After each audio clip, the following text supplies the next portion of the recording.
boa noite a todos. Sejam todos muito bem-vindos. E o tema de hoje, de certa forma, ele é um tanto quanto desafiador. Porém, infelizmente, é extremamente atual, certo? Confesso a vocês que hoje eu tô quebrado, tá? A gente vai de 0 a 100 muito rápido aqui. Semana passada eu estava avaliando um hospital no Rio de Janeiro. Hoje estava sendo avaliado por um grupo de colegas de avaliador no hospital. A gente estava passando por iniciando um processo de certificação. E certificação internacional. E teve 2 dias bem intensos aqui de avaliação. E eventualmente nem sei se eventualmente o tema de avaliação, de acreditação, se é um tema relevante aqui para tratarmos. Talvez em algum momento a gente toque nesse assunto aqui frente aos desafios que existem pós-pandemia em se falar de qualidade e segurança de atendimento e diante de uma nova realidade, tá? Talvez seja um tema, posso até fazer uma enquete depois se é um tema que vocês achem relevante, os modelos de avaliação, como são, o que o profissional que passa por uma avaliação de certificação afinal de contas, como é que funciona, como está sendo os modelos pós-pandemia de avaliação, certo? E principalmente o que mudou, o que se descobriu. Nós passamos por um cenário de grandes exceções, certo? Um cenário de muita exceção, que é o cenário atual que nós vivemos, o cenário de infecção por Covid, de pandemia, podemos dizer assim, certo? E só quem viveu esse momento, só quem passou por esse momento sabe os níveis de estresse e ansiedade que nós passamos, e quem atua na ponta, quem atua na terapia intensiva, pressões, incertezas frente a tratamentos, enfim. Talvez um tema para alguns, podemos abrir um bloco aqui, uma temporada sobre isso, e os desafios de falar de segurança do paciente pós-pandemia. Afinal de contas, o que mudou e o que ficou de aprendizado em modelos de atualização. Um tema bem relevante, tá? Contudo, hoje nós vamos abordar o tema, que foi o tema que nós propomos da semana passada. Semana passada não, era segunda-feira, porque ontem nós não consegui chegar a tempo, cheguei em casa por volta de 11h30 da noite, não consegui chegar a tempo de nós fazermos a nossa atualização e fazer esse momento aqui de discussão. Mas hoje, o tema de hoje é o que está acontecendo com os profissionais de saúde e os índices de transtornos mentais, em especial transtornos de humor, para os profissionais de saúde. Diga-se de passagem, eu ganho destaque para ansiedade e depressão, tá? Bem, a maioria do meu público aqui, de quem atua, compartilha, acompanha a minha vida aqui nas redes sociais, eu percebo que são colegas que trabalham em hospitais, médicos, enfermeiros, fisioterapeutas, terapeutas ocupacionais, psicólogos, tá? E eu tive, por passar por todas essas formações ao longo da vida, esse tema começou a me chamar a atenção tem aproximadamente uns 4 anos, tá? Confesso a vocês. Porque eu me peguei pensando em um plantão noturno, certo? Estava de plantão na noite. E eu comecei a perceber um padrão de comportamento naquela equipe que estava no plantão. Era uma equipe que acaba que a gente convivia bastante, tá? E eu percebia que geralmente quem estava de plantão à noite, junto comigo, sejam enfermeiros, técnicos de enfermagem, fisioterapeutas, eram profissionais que estavam numa segunda ou numa terceira jornada, tá? Então, eles estavam ali fazendo o seu trabalho, tá? Mas eles vinham de um segundo, era um segundo ou um terceiro emprego, tá? Então, geralmente os plantões à noite havia um padrão. Geralmente todos ali estavam com um padrão de, obviamente, alterações de comportamento de sono, certo? De padrão de sono. Eram pessoas que já estavam anos ali trabalhando à noite. Só para você ter uma ideia, eu convivi pessoas que estavam 20, 25 anos trabalhando em plantões noturnos, tá? E também o que eu percebi de padrão era uma alteração de padrão de alimentação. E esse padrão de alimentação, associado a essa alteração de comportamento, ela vinha associado a um nível de estresse também em atendimentos dentro dos hospitais. e do hospital em especial naquela época. Era percebido, então, que aquilo ali começou, geralmente aquela rotina de plantões à noite começou como algo provisório, como um complemento de renda, só que acabou entrando na renda padrão, certo? E um desgaste cada vez maior foi sendo feito, acabou ocorrendo, tá? E trabalhando ao longo desse período dentro das unidades, não foi incomum a percepção de pessoas, olha a palavra que eu vou usar, infelizes, certo? E quando a gente pensa em pessoas infelizes, a gente pensa em tristeza. E quando a gente pensa em tristeza patológica, a gente chama isso de depressão, tá? E é um estado de humor. A depressão é um estado de humor, tá? E aí, eu confesso a vocês que quando a gente estuda isso dentro das cadeias de psiquiatria, e no meu caso, dentro das disciplinas de mestrado e doutorado, em algumas, entendendo um pouco mais dessa psicologia, desse comportamento organizacional e o comportamento de pessoas em especial, eu tive que sair um pouco da esfera médica. E sair um pouco da esfera médica significa dizer sair do orgânico. E eu tive que entender, então, peraí, uma pessoa está depressiva, então eu estou chamando isso de uma tristeza patológica. Se eu estou diante de uma tristeza patológica, eu estou diante de uma pessoa que está, de maneira doentia, patológica, triste. Isso não sendo causado por um estado de luto. Inclusive, diga-se de passagem, o luto é um comportamento esperado por um período de tempo, tá? Inclusive, o período de tempo da literatura são 90 dias, de um período de luto. Então, lutos, entre aspas, ou tristezas por uma perda de um ente querido por mais de 90 dias, já deve ser ter rastreio para doenças, dentre elas depressão. Inclusive, nós podemos entrar aqui no capítulo de luto, que era algo que eu sempre nas unidades de terapia intensiva discutia muito com a doutora Mirna, quando ela trabalhava junto comigo como psicóloga, e a gente acabava discutindo isso, fizemos cartas de luto para alguns familiares, inclusive foi uma prática que nós introduzimos na unidade de terapia intensiva, e como ajudar as pessoas a enfrentarem o luto, esse comportamento, esse momento, entre aspas, fisiológico, esse momento de perda de um ente querido. E eu tive que entender um pouco mais o que é felicidade, o que é bem-estar, o que é felicidade, tá? Tem um livro que é um livro que eu recomendo, tá? Eu tive que fazer uma leitura desse livro, eu tive que fazer uma leitura dos artigos que esse livro recomenda, que na verdade no livro ele fez um compilado, certo? Ele tem na Apple Store, se chama Florescer, certo? E a pergunta que começa esse livro é: o que é felicidade? Se eu for agora perguntar para você o que é felicidade, você pode ter dificuldade em conseguir descrever felicidade.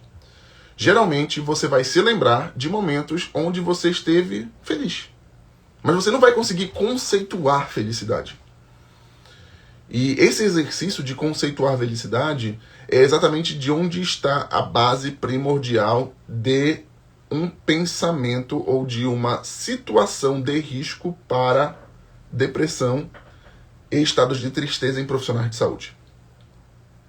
Eu abordo isso de maneira um pouco mais profunda, porque se nós formos analisar felicidade, o que é a felicidade, eu achei curioso isso, porque há um tempo atrás a Organização Mundial de Saúde pronunciou que nós teríamos a quantidade de pessoas com depressão, e saiu um dado muito alarmante, muito alarmante. O dado é o seguinte: uma pessoa depressiva demora em torno de 30 meses para receber um diagnóstico. O que eu quero dizer é que essa pessoa geralmente passa quase 3 anos, quase 2 anos e meio, circulando com sintomas que foram feitas muitos tratamentos, muitos diagnósticos alternativos, é aquela cefaleia tensional, é aquela tensão muscular, aquela dor lombar, aquela dor escapular, aquela cólica menstrual excessiva, aquela dor mamária, aquela sensação de queimação estomacal. E quando se vai ver, a pessoa está diante de um transtorno depressivo ou ansioso, e que é o oposto de uma felicidade. E o que é felicidade? Bem, para definir felicidade, é importante que nós entendamos o conceito de constructo. Não sei se vocês já ouviram falar nesse termo, mas o que é um construto? Um construto geralmente é algo, um conceito abstrato, que ele se deve a algo que se forma de outras coisas. Vou dar um exemplo que talvez fique mais fácil entender. O que é o clima? Se nós formos entender o que é o clima, tá, qual é o clima agora na cidade que você está? Então, clima é um construto formado por temperatura, vento, umidade do ar. Então, observa que tudo isso eu consigo somar e fazer uma coisa que nós chamamos de clima. Isso é um clima. Bem, o que é felicidade? Então, felicidade, se nós formos analisar no conceito, existem muitas teorias sobre isso. E uma das teorias que era muito validada era a teoria do bem-estar, que é um construto de três conceitos: emoções positivas, engajamento e relacionamentos positivos. Se eu tenho emoções positivas frente a uma situação na minha vida, se eu tenho engajamento para fazer aquilo que eu gosto e aquilo que eu tenho interesse, que me dá prazer, e eu tenho um relacionamento saudável, eu posso dizer que eu sou uma pessoa feliz. E você fica agora, poxa, interessante. Mas essa teoria do bem-estar, ela foi um pouco questionada ao longo de um tempo, e pelo mesmo autor, curiosamente pelo mesmo autor, por uma teoria que ele chamou de teoria de florescer, que inclusive é o tema do livro que eu citei para vocês. E neste ponto, além de emoção positiva, engajamento e relacionamento, o mesmo autor se acrescentou sentido e realização. Por que eu entrei nesse tema aqui, especificamente nesse conceito de felicidade? Porque agora se faz necessário se fazer uma autorreflexão se você está feliz com aquilo que você está fazendo hoje.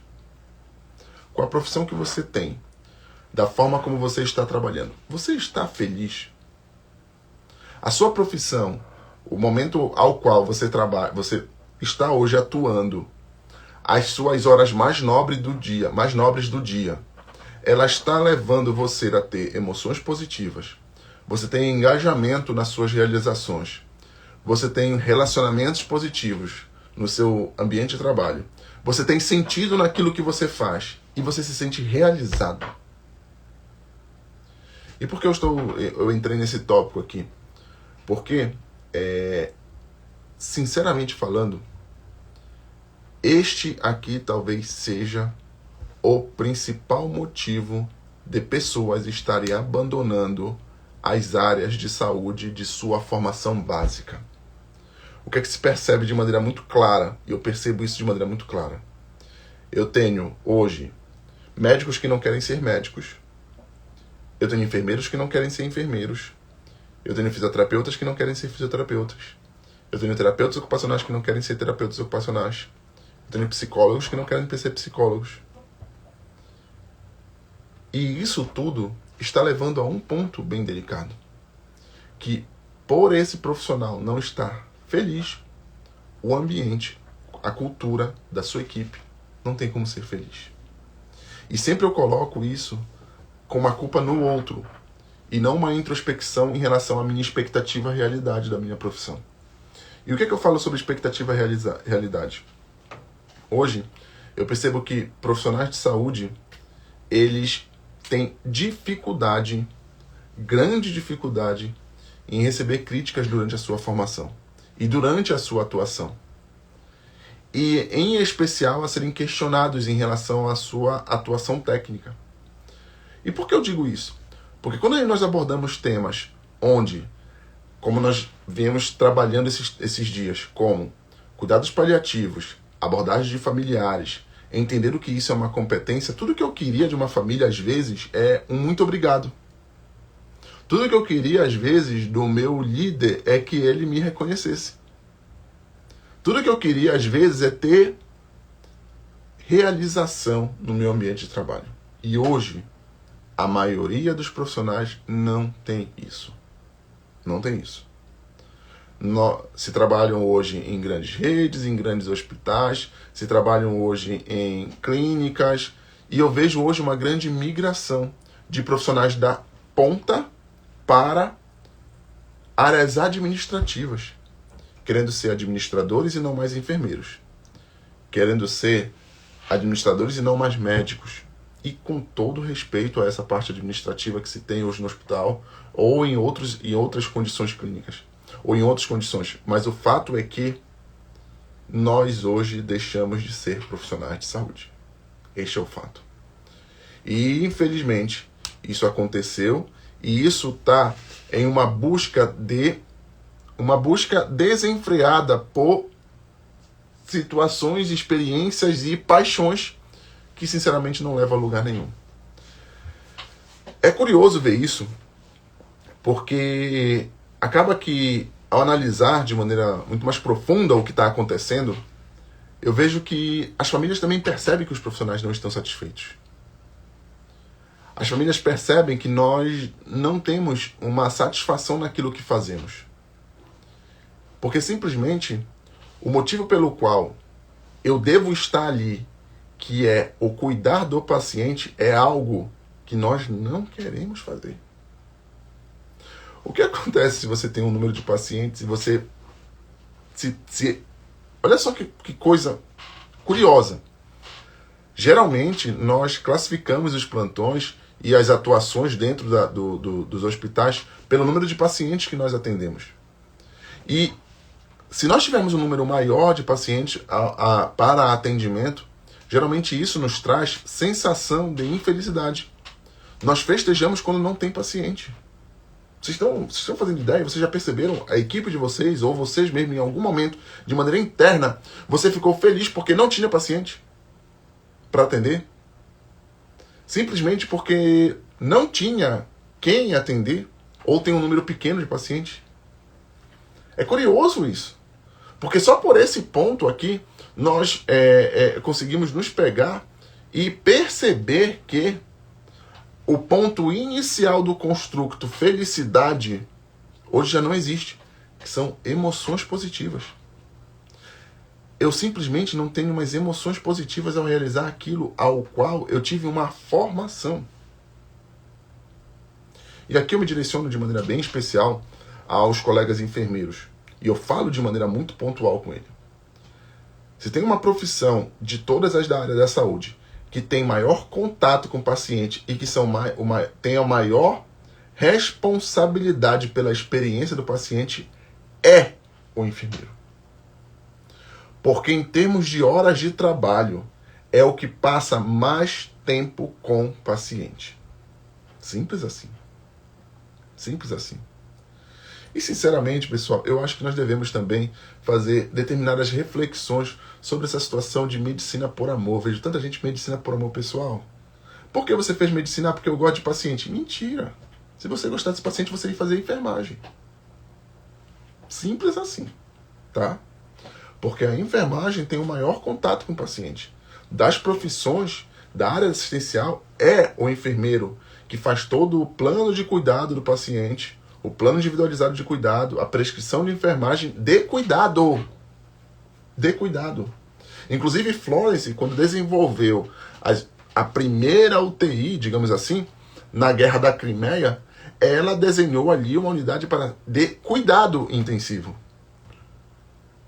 E só recebemos aqui uma tradução errada, digamos assim, porque a Critical Care Unit, o care, que é o cuidado, veio para cá como intensivo, como terapia. Nada a ver, certo? Então, se vocês forem analisar, UTI é uma unidade intensiva de enfermagem, de cuidado. De cuidado. É por isso que o engajamento da equipe, em especial da equipe de enfermagem, é fundamental para a assistência ao paciente.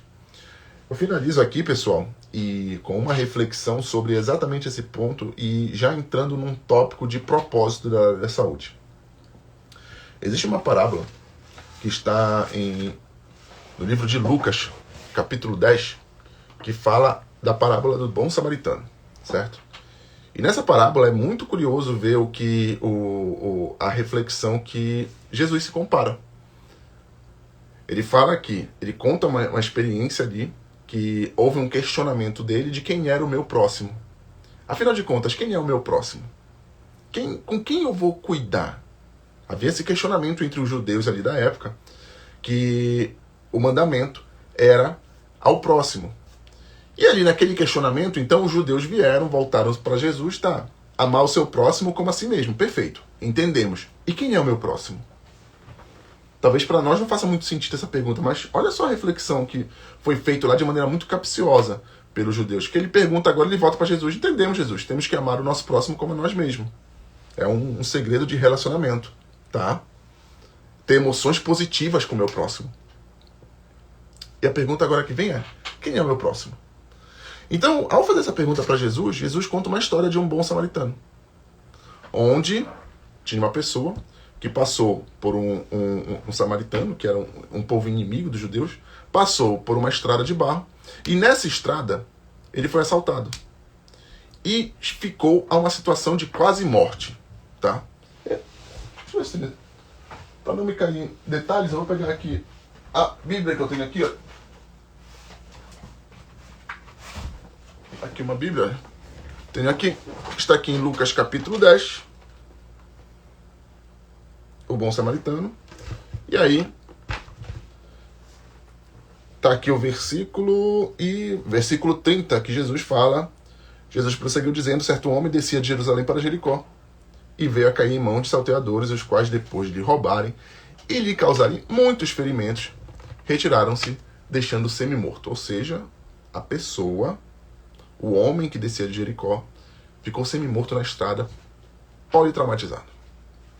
Casualmente descia um sacerdote, representante da igreja, e por aquele mesmo caminho, vendo, passou por largo. Depois disso, semelhante um levita descia por aquele lugar e vendo, passou por largo também. Duas autoridades religiosas. Certo samaritano que seguia seu caminho passou-lhe por perto. Ou seja, o samaritano passou e viu aquele, teoricamente, judeu ali quase morto. Chegando, pesou-lhe os ferimentos, aplicando óleo e vinho e colocou sobre o seu próprio animal, levando a uma hospedaria e tratou dele. No dia seguinte, tirou 2 denários e o entregou ao hospedeiro, dizendo, cuida deste homem, e se alguma coisa gastares a mais, eu tu indenizarei quando eu voltar. Aquele homem, aquele judeu que estava quase morto, foi pego por um inimigo seu e foi levado para uma hospedaria. Tá? É interessante que há muitas explicações dessa parábola de Jesus, mas uma reflexão que eu sempre faço ao ler esse texto é a seguinte: nós somos hospedeiros.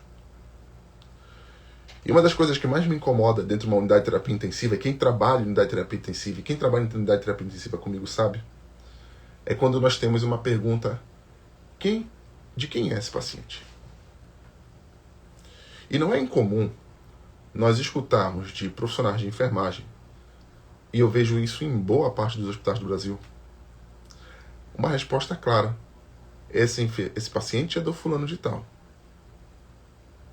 Esse paciente não é meu. Eu não tenho responsabilidade por ele.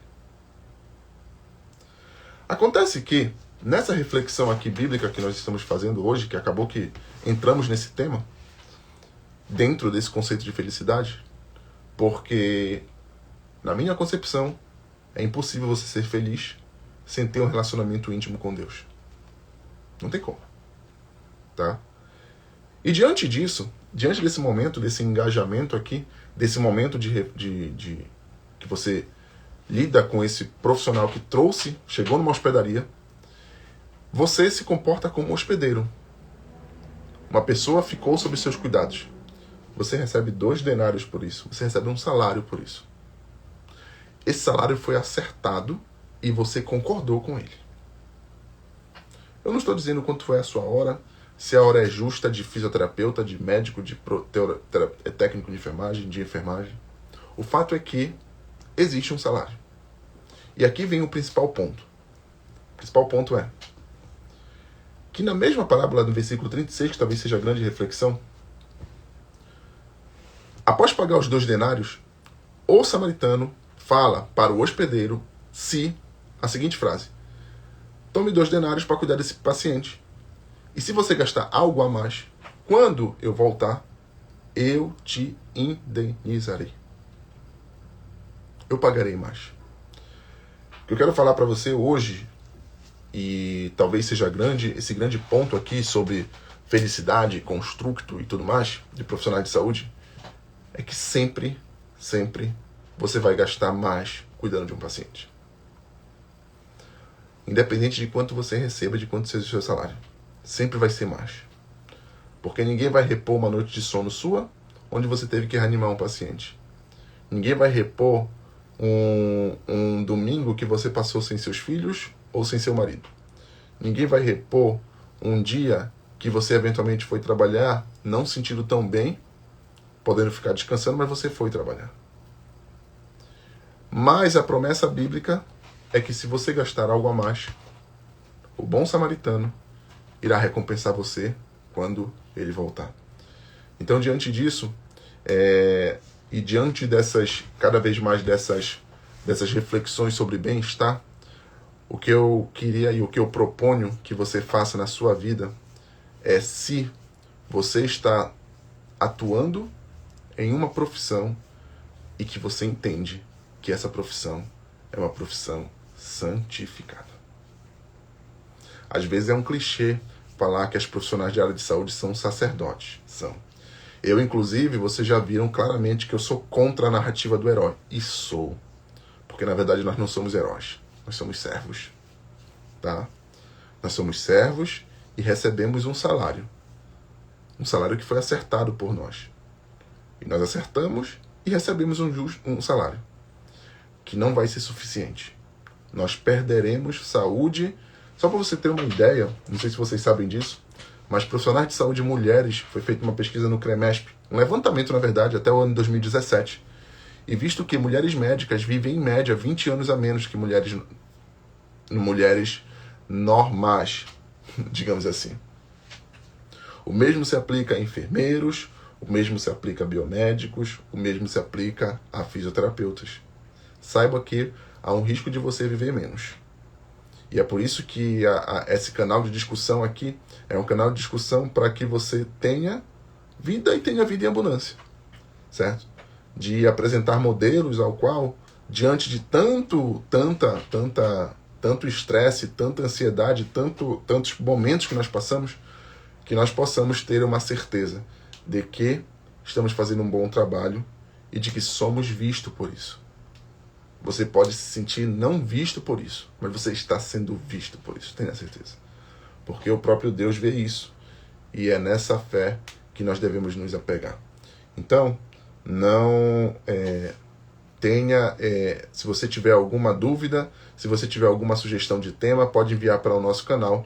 Amanhã nós já vamos discutir, entrar num caso clínico aqui, que me enviaram, sobre uma situação a qual uma família levantou o tom de voz contra uma equipe de enfermagem durante a internação.